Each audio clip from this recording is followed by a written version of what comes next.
स्वर है इस वीणा के, उतनी ही अद्भुत वीणा भी है। चलो मित्रों, इस वीणा को बजाते हैं।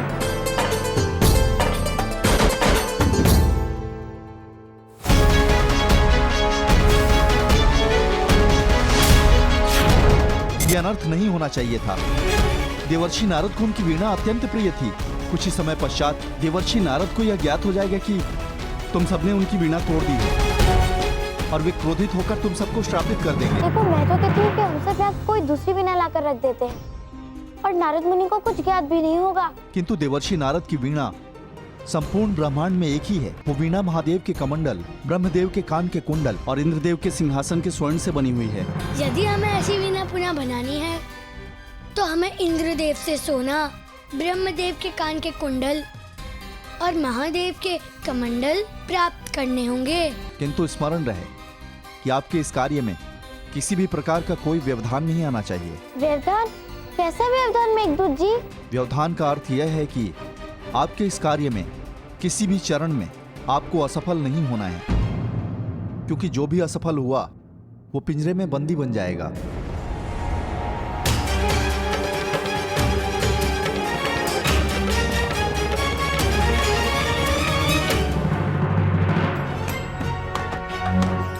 हे देवराज, हम सभी बालक आपके समक्ष एक समस्या लेकर आए हैं। कैसी समस्या बालको? हमें आपके इंद्रासन के कुछ स्वर्ण की आवश्यकता है, क्या आप देंगे? ठीक है, तुम मेरे सिंहासन से स्वर्ण ले सकते हो।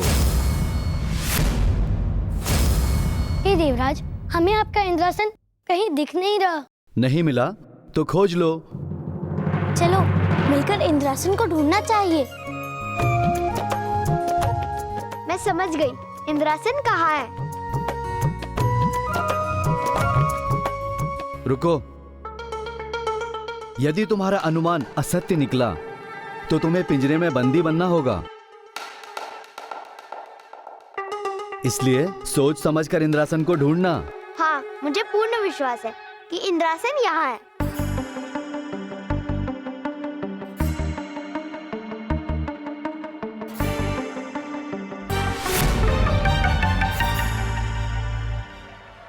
नहीं कन्या, तुम्हारा अनुमान अनुचित था। इंद्रासन यहाँ नहीं है। अब तुम्हें पिंजरे में बंदी बनना होगा। अब कोई और भी इंद्रासन का अनुमान लगाना चाहता है? हे वरुण देव, आपसे अनुरोध है कि आप पवन तीव्र गति से चलाएं।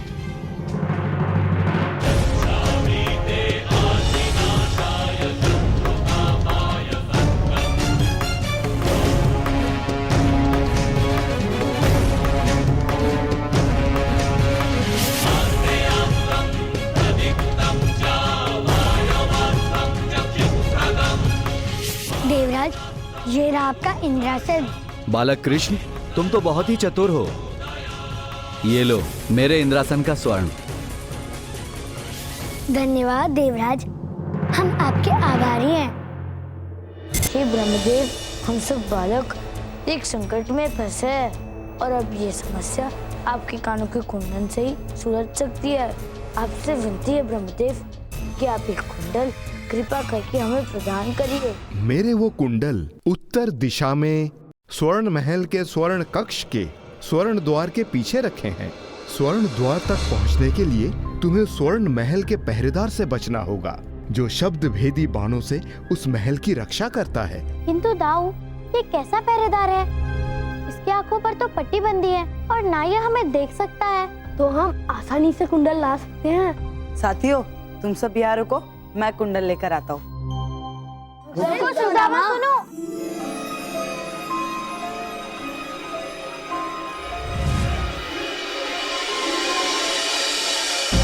सुदामा, मित्रों, ये ध्वनि भेदी होता है। ये ध्वनि को सुनकर तीर चलाता है और जिससे ये तीर स्पर्श कर जाता है वो व्यक्ति या वस्तु स्वर्ण का बन जाता है। इसीलिए सावधान।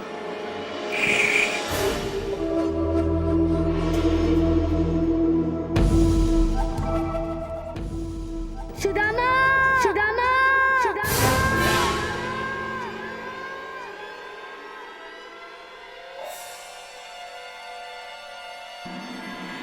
हे महादेव, आपसे एक विनती है। अगर आप हमें अपना कमंडल दे देंगे तो हम एक बहुत बड़ी समस्या से बच जाएंगे। ये निश्चित है कि यदि तुम्हें वो कमंडल मिल गया तो तुम उसे निसंकोच ले जा सकते हो।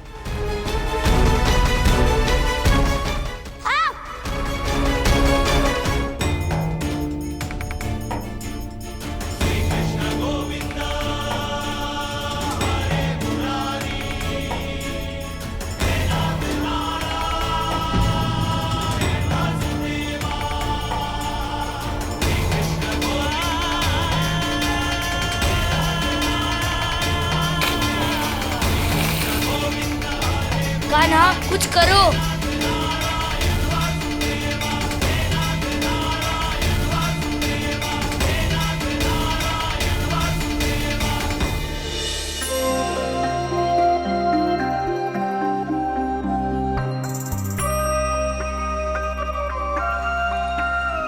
यहाँ महादेव के कमंडल के भीतर थे या वो जल कमंडल में भरा हुआ जल था?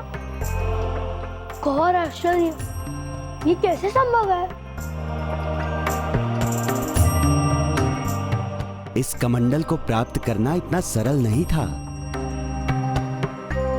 किंतु तुमने एकता की शक्ति से इसे प्राप्त कर लिया है। इसे अपना पुरस्कार समझना। मेरा आशीर्वाद तुम्हारे साथ है।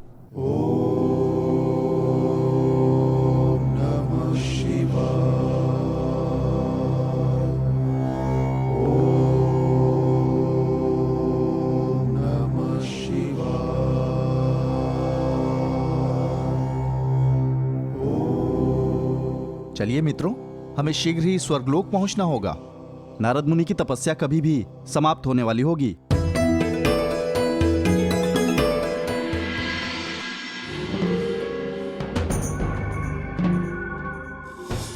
ये पिंजरा इस प्रकार छोटे होते क्या हमारे प्राण निकल जाएंगे ललिता।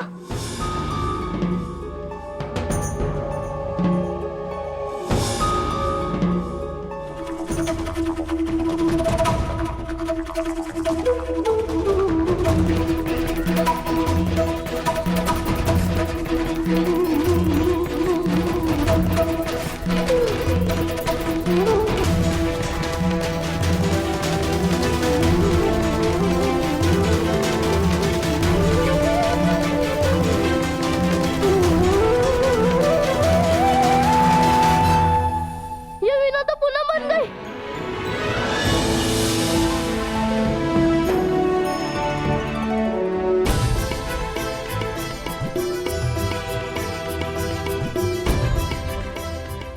हम भी मुक्त हो गए। कान्हा, धन्यवाद। मेघदूत जी, आपने भी हमारी बहुत सहायता की, इसलिए आपका भी धन्यवाद। धन्यवाद करना है तो अपने मित्र कान्हा का करो। उसी के ही चातुर्य और बुद्धि से तुम सब मुक्त हो पाए हो। धन्यवाद कान्हा।